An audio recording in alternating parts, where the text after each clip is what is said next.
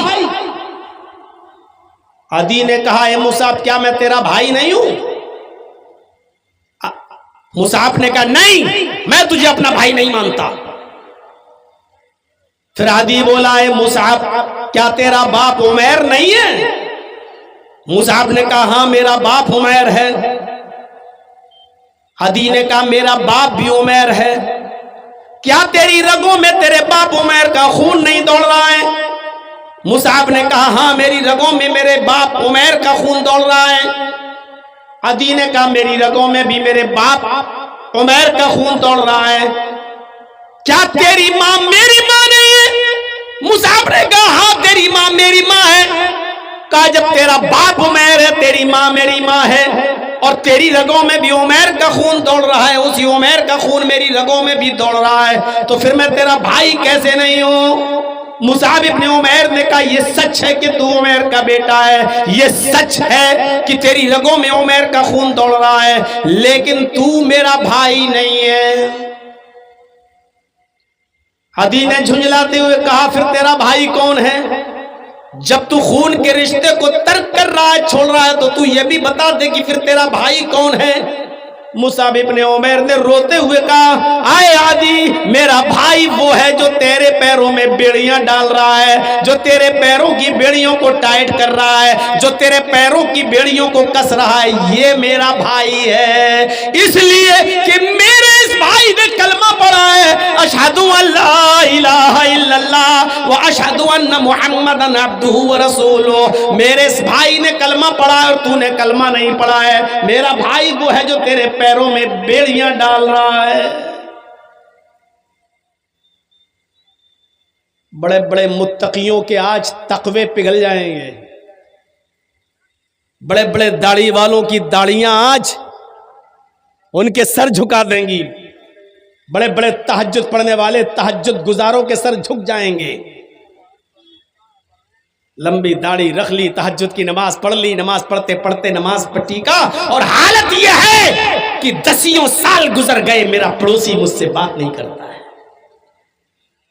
حالت یہ ہے کہ میرا بھائی پڑوس میں ہے مسلمان, لیکن شادی میں ہمارے یہاں نہیں آتا ہے، نہ ہم اس کو بلاتے ہیں، ترک کیے ہوئے ہیں، اس کو چھوڑے بیٹھے۔ نہیں، ہمارے بیٹے کی شادی میں وہ نہیں آئے گا، ہماری بیٹی کی شادی میں وہ نہیں آئے گا، تیرے بیٹے کی شادی میں ہم نہیں آئیں گے۔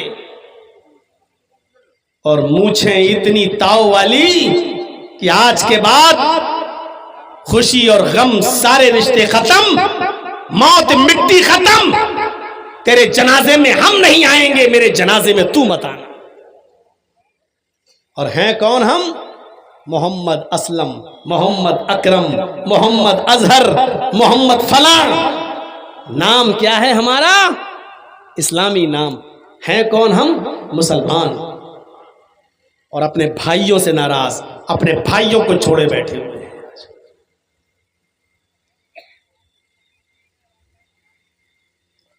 اسی لیے وہ حدیث میں نے شروع میں پڑھی تھی، اگر کوئی مسلمان اپنے کسی مسلمان بھائی سے 3 دن سے زیادہ ناراض رہتا ہے، 3 دن سے زیادہ بات چیت نہیں کرتا ہے، 3 دن سے زیادہ چھوڑے رہتا ہے، تو اس کی کوئی فرض، کوئی سنت، کوئی نفل اللہ رب العالمین کے یہاں قبول نہیں، کوئی روزہ اللہ کے یہاں قبول نہیں۔ نماز کا معاملہ کتنی بڑی اہمیت نماز کی ہے۔ یہ وہ نماز جو نہ خوشی میں معاف، نہ غم میں معاف، جو نہ خوشی میں معاف، نہ غم میں معاف۔ 8 لڑکیوں کے بعد اللہ نے آپ کو ایک لڑکا دیا ہے، کتنی بڑی خوشی ملی ہے آپ کو، مارے جشن منا رہے ہیں ماشاءاللہ، آج میرے گھر میں بیٹا پیدا ہوا۔ ارے 6-7 لڑکیوں کے بعد اللہ نے آج لڑکا دیا ہے، آپ خوش ہیں کہ آج بیٹا ہوا۔ اسی وقت آواز آتی ہے حی علی الصلاۃ، اس خوشی میں اتنے مدہوش مت ہو جاؤ، نماز کا وقت ہے، تمہیں اس خوشی میں بھی نماز پڑھنا ہے۔ 6-7 بیٹیوں کے بعد اللہ نے ایک بیٹا دیا ہے، بیٹا جوانی کی دہلیز پر قدم رکھ چکا ہے، اس کی شادی کے لیے بیٹی دیکھ لڑکی دیکھ رہے ہیں آپ، اچانک آپ کے بیٹے کا ایکسیڈنٹ ہوتا ہے، 7 لڑکیوں کے بعد ایک لڑکا ملا، جوان ہو چکا ہے، اس کا رشتہ لگ چکا ہے، لیکن آج ایکسیڈنٹ ہو گیا، وہ مر گیا ہے۔ اب غور کرو، ایک ہی بیٹا تھا 7 بیٹیوں کے بعد، آج وہ لڑکا بھی آپ کے سامنے مرا پڑا ہے ایکسیڈنٹ میں، اس کی باڈی رکھی ہوئی ہے، آپ کی آنکھوں میں آنسو ہیں، آپ کے اوپر قیامت پہاڑ بن کر ٹوٹی ہوئی ہے، غم کا پہاڑ آپ کے اوپر ٹوٹا ہوا ہے، اور اس موقع پر آواز آتی ہے حی علی الصلاۃ، آپ کو غم برداشت کرتے ہوئے اس موقع پر بھی آپ کو نماز پڑھنے کے لیے جانا ہے۔ اس سے اندازہ لگا سکتے ہیں آپ نماز کا مقام کیا ہے، اللہ کو کتنی پیاری ہے یہ نماز، جو خوشی میں بھی معاف نہیں، غم میں بھی معاف نہیں، بیماری میں بھی معاف نہیں۔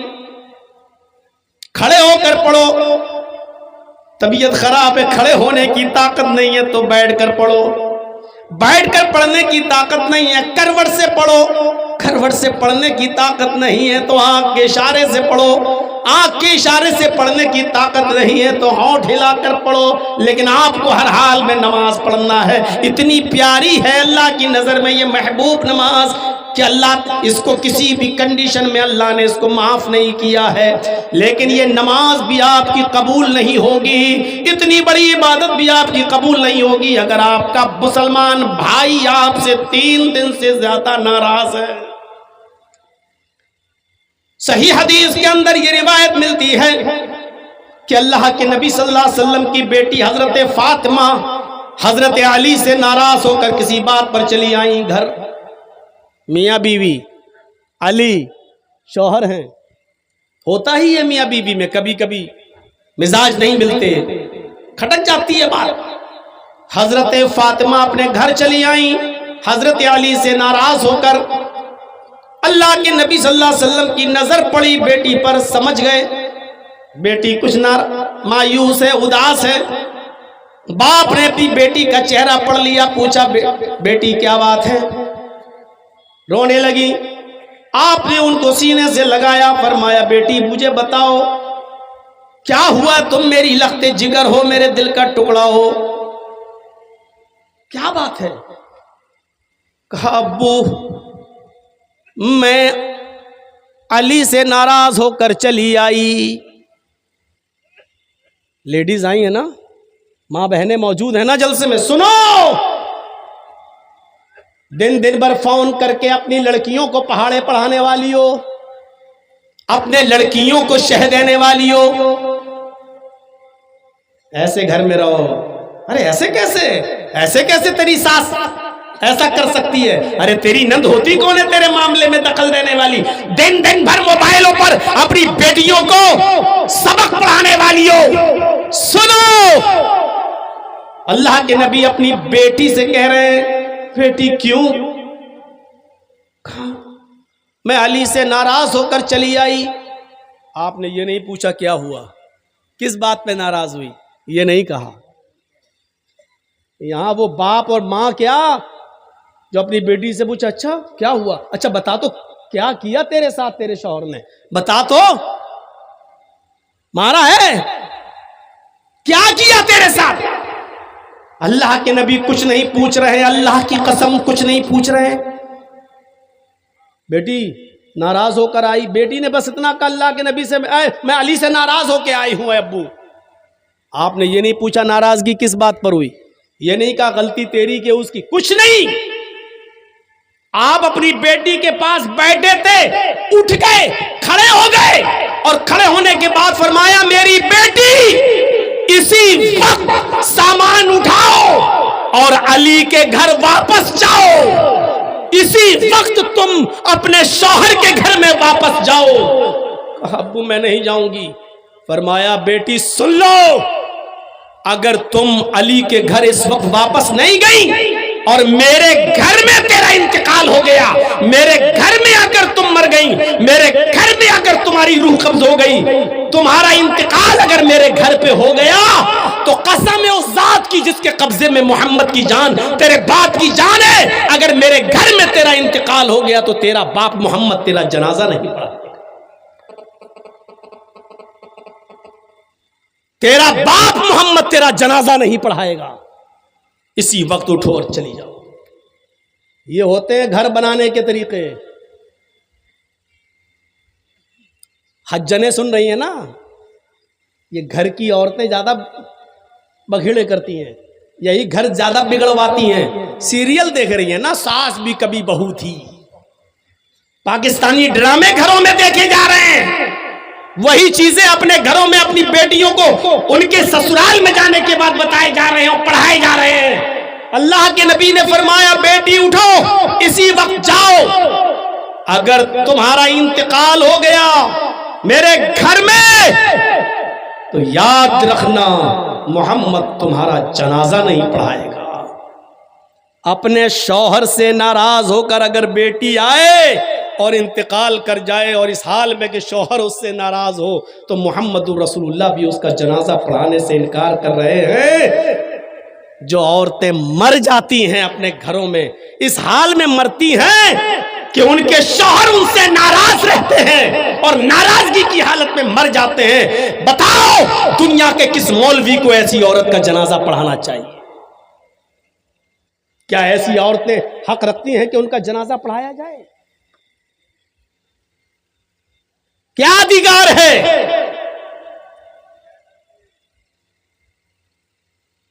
غلطی بھی نہیں پوچھ رہے.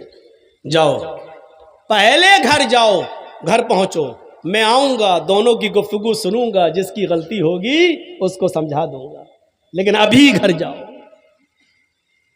یہاں کیا ہوتا ہے, اچھا بیٹی بیٹھ جا, اب ناک نہ رگڑوا دوں تو کہنا, اس کے باپ کو بھی بلاؤں گا, اس کے بھائی کو بھی بلاؤں, اور جو لوگ 4 آدمی بیچ میں پڑے تھے ان کو بھی بلاؤں گا. تم آئے تھے رشتہ لینے کے لیے, اور اپنے گھر کے 10 چکر نہ لگوا لے تب تک بیٹی کی ڈولی نہیں اٹھتی, تب تک بیٹی رخصت نہیں ہوگی گھر سے. شرم کرو بے غیرتو. لڑکیوں کے گھر اسی طریقے سے بگڑوائے جاتے ہیں, بیٹیوں کے گھر اسی طریقے سے بگڑوائے جاتے ہیں. بات تھوڑی سی آگے نکل گئی. یہ ہے میرا بھائی جو تیرے پیروں میں بیڑیاں ٹائٹ کر رہا ہے. ایمانی رشتہ خونی رشتے سے بڑھ کر حضرت مصعب ابن عمیر نے اس رشتے کی پرواہ نہیں کی جو باپ کا خون تیری رگوں میں دوڑ رہا ہے. نہیں، میرا بھائی یہ ہے جو تیرے پیروں میں بیڑیاں ڈال رہا ہے. ایمانداری کے ساتھ بتائیے، ایمانی رشتے سے جو ہمارے بھائی ہیں جنہوں نے کلمہ پڑھا، ان کے ساتھ ہمارا کیا سلوک ہونا چاہیے، کیا برتاؤ ہونا چاہیے، کیا معاملے ہونا چاہیے؟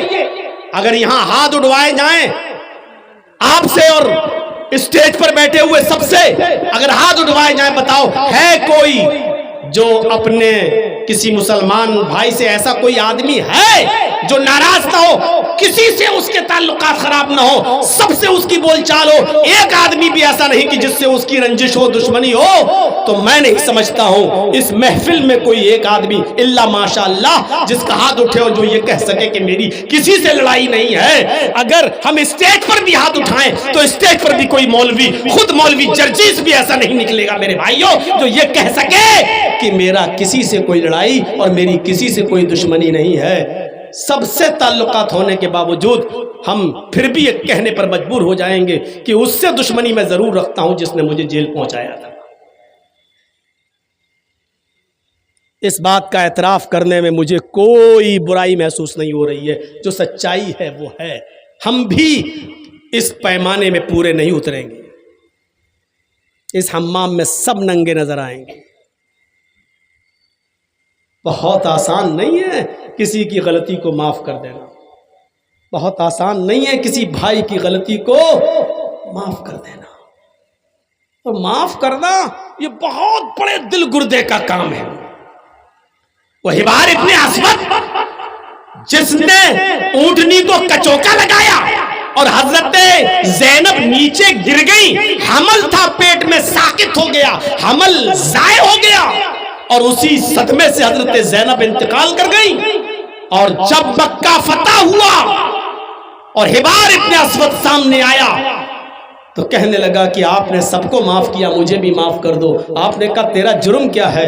کہا میں نے اونٹنی کو کچوکا لگایا، آپ کی بیٹی زینب حاملہ تھی، گر گئی، پیٹ میں حمل تھا، بچہ مر گیا، اسی صدمے سے آپ کی زینب بھی مدینے میں انتقال کر گئی. صدمہ وہی تھا. آپ نے کہا تو میری بیٹی زینب کا قاتل ہے؟ اس نے سر نیچے کر لیا. آپ نے کہا معافی مانگنے آیا ہے؟ اس نے کہا جی. آپ نے کہا حبار جا، میں نے تجھے بھی معاف کر دیا. اے حبار جا، میں نے تجھے بھی نظر انداز کر دیا، حالانکہ تو میری بیٹی کا قاتل ہے. تو نے مجھے تکلیف تو اتنی دی ہے کہ مجھے 23 سال میں 13 سال مکہ اور 10 سال مدینہ، اس 23 سال میں جتنی تکلیفیں سب نے مل کر دی ہیں ترازو کے پلڑے پر رکھ دی جائیں. اور میری بیٹی کا جس دن تو نے جان لیا، میری بیٹی کا جس دن تو نے کچوکا مارا اور اس کو گرایا اور اس کا انتقال ہوا، اس ایک دن کی تکلیف کو اگر ترازو کے دوسرے پلڑے پہ رکھا جائے تو آئے حبار اس ایک دن کی تکلیف میری 23 سال کی تکلیفوں پر بھاری ہوگی. لیکن جا، میری چوکھٹ پر معافی مانگنے آیا ہے، میں نے تجھے معاف کر دیا. یہ معاف کرنا ہر کسی کے بس کی بات کہاں ہے میرے بھائیوں؟ یہ بہت بڑے کلیجے کا کام ہے. یہ آپ نے تعلیم اس لیے دی ہے کہ میرے بھائیوں جب میں ایک کافر کو معاف کر سکتا ہوں تو اگر کسی مسلمان سے بہت بڑی غلطی ہو جائے تو ایک مسلمان ہونے کی حیثیت سے تم اس کو معاف کیوں نہیں کر سکتے؟ کرو. اور بہتر انسان وہ ہے جو زندگی میں جلدی سے معافی تلافی کر کے اپنے معاملے کو حل کر لے. بڑی محنت کی تھی اللہ کے رسول نے یہ بھائی چارہ پیدا کرانے کے لیے، بڑی محنت کی تھی. آپ کو معلوم نہیں حالات کیا تھے عرب کے؟ ایک آدمی کی بکری دوسرے کے کھیت میں چلی گئی، دوسرے محلے میں، دوسرے گاؤں میں، دوسرے قبیلے میں، اور دوسرے قبیلے کے آدمی کے کھیت میں جا کے تھوڑی سی گھاس کھا لی. بس بکری ہے کھالی، چلی گئی چلتے ہوئے دوسرے محلے میں اور اس گاؤں میں جا کر دوسرے کے قبیلے میں گھاس کھا لی. وہ بکری کو پکڑ کے لایا اور اس آدمی کے پاس لا کر کہتا اپنی بکری پکڑ اور باندھ کے رکھ. میرے کھیت میں کیسے آئی؟ آج چھوڑ رہا ہوں لیکن آئندہ اس بکری کو باندھ کے رکھنا. یہ آدمی بھی تیش میں آ گیا. ارے بکری ہے چلی گئی تو کیا ہوا، تھوڑی سی گھاس کھا لی تو کیا ہوا ہے؟ تو اتنا غصہ ہو رہا ہے؟ اسی پہ تو میں ہو گئی. بس اس نے کہا سنبھال کے رکھ آئندہ نہ ہے. اس نے کہا بکریہ چلی گئی تو کیا ہوا؟ کہا ایک تو میں سمجھانے آیا ہوں، اوپر سے سینہ جوری کر رہا ہے۔ ارے تو کیا ہوا، کیا کر لے گا تو؟ بس بات بڑھی اور بڑھتے بڑھتے یہ قبیلوں کی جنگ ہو گئی، اس خاندان کی جنگ ہو گئی۔ میرے بھائیو زاد المعاد پڑھیے علامہ ابن قیم کی، یہ جنگ جب چلی دونوں قبیلوں کے درمیان تو یہ جنگ 27 سال تک چلتی رہی۔ کتنی اجڑ قوم تھی، کتنی خرافاتی قوم تھی یہ عرب کی قوم، اتنی سی بات پر جنگ چلی تو کتنے سال؟ 27 سال تک جنگ چلتی رہی۔ اور دونوں طرف سے مرنے والوں کی تعداد جب گنی گئی تو کتنے آدمی مر چکے تھے دونوں طرف سے 27 سال میں؟ 40,000۔ لیکن جنگ بند نہیں ہوئی۔ اتنی اجڑ قوم کو محمد رسول اللہ نے اپنے اعلیٰ اخلاق سے جب بھائی بھائی بنایا تو یہ حال پیدا ہو گیا۔ ایسی اجڑ اور ایسی خرافاتی قوم کے اندر جب بھائی چارہ پیدا کیا تو ایسا بھائی چارہ پیدا کر دیا کہ جنگ یرموک کے اندر 3 صحابی زخمی پڑے ہیں، اٹھنے کی طاقت نہیں ہے، لڑتے لڑتے زخمی ہو گئے۔ ایک صحابی پانی کا پیالہ لے کر ایک کے پاس جاتا ہے، اپنے بھائی کو اٹھاتا ہے، میرے بھائی پانی پی لو۔ جیسے ہی پانی کا پیالہ اس کے ہونٹوں تک جاتا ہے، دوسرا صحابی جو زخمی ہے وہ چیختے ہیں، ارے تھوڑا سا پانی اگر بچ جائے تو مجھے بھی پلا دینا، میں بھی پیاسا ہوں۔ اس پیاسے صحابی نے، اس زخمی نے جب سنا کہ میرا بھائی جو زخمی پڑا ہے وہ بھی پیاسا ہے، اس نے پانی ہٹا دیا، پانی چھوڑ دیا، اپنے بھائی سے کہا اس بھائی کو زخمی کو پہلے پانی پلاؤ، شاید وہ مجھ سے بھی زیادہ پیاسا ہے۔ یہ آدمی اس آدمی کے پاس پانی کا پیالہ لے کر جاتا ہے، اس کے ہونٹوں پر پانی رکھتا ہے کہ تیسرا چیختا ہے میں بھی پیاسا ہوں، اگر پانی بچ جائے تو مجھے پانی دے دینا۔ اس دوسرے نے بھی ریفر کر دیا تیسرے کی طرف، وہ مجھ سے بھی زیادہ پیاسا نظر آتا ہے، میں نہیں پیوں گا، اس کو پلا دو۔ یہ آدمی اس تیسرے کے پاس جاتا ہے، اس کو زمین سے اٹھا کر اپنے سینے سے لگاتا ہے، پانی کا برتن اس کے ہونٹ تک لے جاتا ہے، لیکن دیکھتا ہے کہ اس کی جان جعفری کے سپرد ہو گئی، یہ آدمی انتقال کر گیا۔ اس نے اس آدمی کو زمین پر لٹایا، لوٹ کر دوسرے کے پاس آیا، کیا دیکھتا ہے کہ دوسرا بھی اب پانی پینے کی پوزیشن میں نہیں ہے۔ وہ لوٹ کر پھر پہلے کے پاس آیا جہاں سے پانی پلانا شروع کرنا چاہتا تھا۔ جب وہ لوٹ کر پہلے کے پاس آیا تو کیا دیکھتا ہے کہ پہلا آدمی بھی اپنی جان جعفری کے سپرد کر چکا، وہ بھی انتقال کر گئے، وہ بھی شہید۔ میرے پیارے ساتھیوں، ابھی تینوں پیاسے تھے، تینوں پانی مانگ رہے تھے، اس نے کہا اس کو پلاؤ، وہ مجھ سے زیادہ پیاسا۔ اس کو پلانے گئے، اس نے کہا اس کو پلاؤ، وہ مجھ سے زیادہ پیاسا۔ اس کے پاس پہنچے تو اس کا انتقال، دوسرے کے پاس آیا تو دیکھا دوسرا بھی انتقال کر گیا، پھر پہلے کے پاس آیا تو پہلا بھی انتقال کر گیا۔ جو قوم بکری کے گھاس کھا لینے کی وجہ سے 27 سال تک لڑتی ہو، اس قوم کی حیوانیت اور جانوریت کو مٹا کر اللہ کے نبی نے ایسا بھائی بھائی بنا دیا کہ جو لوگ 40 ہزار آدمیوں کے مرنے کے بعد بھی جنگ بند نہیں کرتے تھے، وہ ایک دوسرے کے لیے اپنی جان دینے والے بن گئے، ایک دوسرے کے لیے اپنی جان نچھاور کرنے والے بن گئے۔ اسی منظر کو قرآن نے یوں بیان کیا، وَاذْكُرُوا نِعْمَتَ اللَّهِ عَلَيْكُمْ إِذْ كُنْتُمْ أَعْدَاءً فَأَلَّفَ بَيْنَ قُلُوبِكُمْ فَأَصْبَحْتُمْ بِنِعْمَتِهِ إِخْوَانًا۔ او لوگو، تم اللہ کی اس نعمت کو یاد کرو جو اس نے تمہارے اوپر کی ہے، تم اللہ کی اس نعمت کو یاد کرو جو اس نے تمہارے اوپر برسائی ہے۔ تم آپس میں ایک دوسرے کے دشمن تھے، تم آپس میں ایک دوسرے کے حریف تھے، فَأَلَّفَ بَيْنَ قُلُوبِكُمْ، اللہ نے تمہارے دلوں میں محبت پیدا کر دی، فَأَصْبَحْتُمْ بِنِعْمَتِهِ إِخْوَانًا، تو تم میری نعمت محمد رسول اللہ کی تعلیم کی وجہ سے فَأَلَّفَ بَيْنَ قُلُوبِكُمْ فَأَصْبَحْتُمْ بِنِعْمَتِهِ إِخْوَانًا، آپس میں بھائی بھائی ہو گئے، ایک دوسرے کے دشمن تھے تم جانو کے، اب ایک دوسرے کے لیے تم اپنی جان دینے والے بن گئے۔ یہ بھائی چارہ ہوتا ہے بتاؤ پورے آپ کے اس علاقے میں بھگیا میں بشن پور میں اور منڈرو اور آپ کا یہ چلے جائیے خرد منیان اور یہ پورا علاقہ صاحب گنج کا، اور ایک آدمی مجھے ایسا بتاؤ، ایک آدمی ایسا بتاؤ 10 سال پرانا ریکارڈ اٹھا کر بتاؤ، 20 سال پرانا ریکارڈ اٹھا کر بتاؤ کہ ایک مسلمان نے کسی دوسرے مسلمان کے لیے اپنی جان دی، کسی ایک مسلمان نے دوسرے کے لیے اپنی جان نچھاور کی ہو، ایسا کوئی ایک مثال پیش کر کے دکھاؤ۔